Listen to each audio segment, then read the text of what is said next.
కాకరకాయ అంటేనే పారిపోయే వాళ్ళుంటారు గానీ, ఒకసారి ఇలా చేసి చూడండి. చేదనేదే అనిపించదు. టేస్టీగా ఉంటుంది.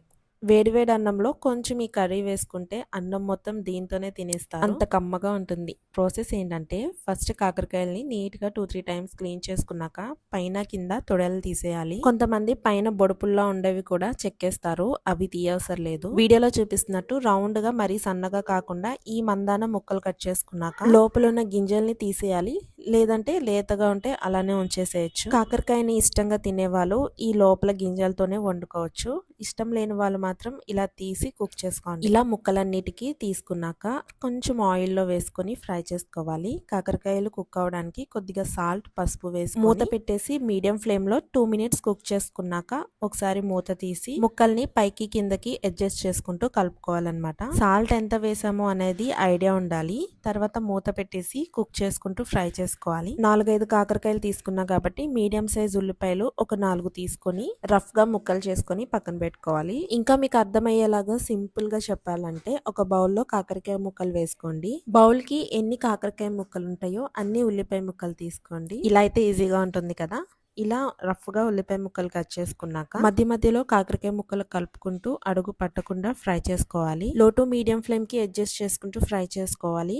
నెక్స్ట్ ఈ కర్రీలోకి వెల్లుల్లి రెమ్మలు తీసుకోవాలి. ఇవి కూడా ఒక 7-8 వరకు తీసుకుంటే సరిపోతుంది. నేను తీసుకున్న వెల్లుల్లి రెమ్మలు చిన్న సైజ్ కాబట్టి 7-8 వరకు తీసుకున్నాను. మీరు పెద్ద సైజులో తీసుకుంటే 5-4 వరకు తీసుకోండి. పైనున్న పొట్టు మొత్తం తీసేసి పక్కన పెట్టుకోవాలి. అలాగే చింతపండు కూడా ఒక రెమ్మ వరకు తీసుకొని పక్కన పెట్టుకోండి. ఈలోపు కాకరకాయలు ఫ్రై అయిపోయి ఉంటాయి.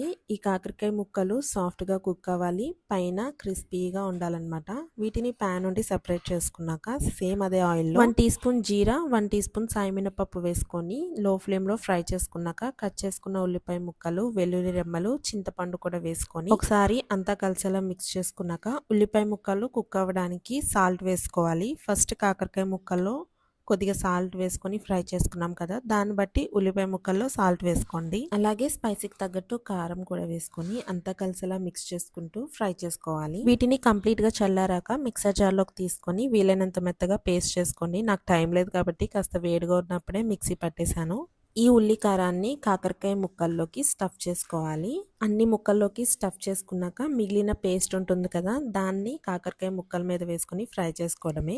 ఇదంతా కాస్త ఆయిల్లోనే ఫ్రై చేసుకోవాలి. కొద్దిగా ఎక్కువ ఆయిలే పడుతుంది.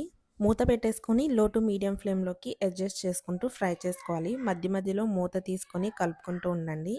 ఉల్లిపాయ మంచిగా ఫ్రై అయ్యి ప్యాన్కి స్టిక్ అయిపోయి ఉంటుంది. అది ఇలా గరిటెతో గీసుకుంటూ ఫ్రై చేసుకుంటూ ఉండాలన్నమాట. ప్యాన్ నుండి కాకరకాయ ముక్కలు సెపరేట్ అయిపోయినట్టు అనిపిస్తుంది. అప్పుడు స్టవ్ ఆఫ్ చేసి సర్వ్ చేసుకోవడమే. ఇందులోకి కరివేపాకు, కొత్తిమీర ఇవేమీ వేయవసరం లేదు. ఇలా సింపుల్గా తింటేనే టేస్టీగా ఉంటుంది. వేడివేడి అన్నంలో కొద్దిగా ఫ్రై వేసుకొని కలుపుకున్న ఎక్కువ అన్నంలోకి కలుస్తుంది. టేస్టీగా ఉంటుంది. మీరు ఒకసారి ట్రై చేసి చూడండి. ఇదేనండి కాకరకాయ ఉల్లికారం. ఇలాంటి వీడియోస్ కోసం మన ఛానల్ని సబ్స్క్రైబ్ చేసేయండి. బాయ్.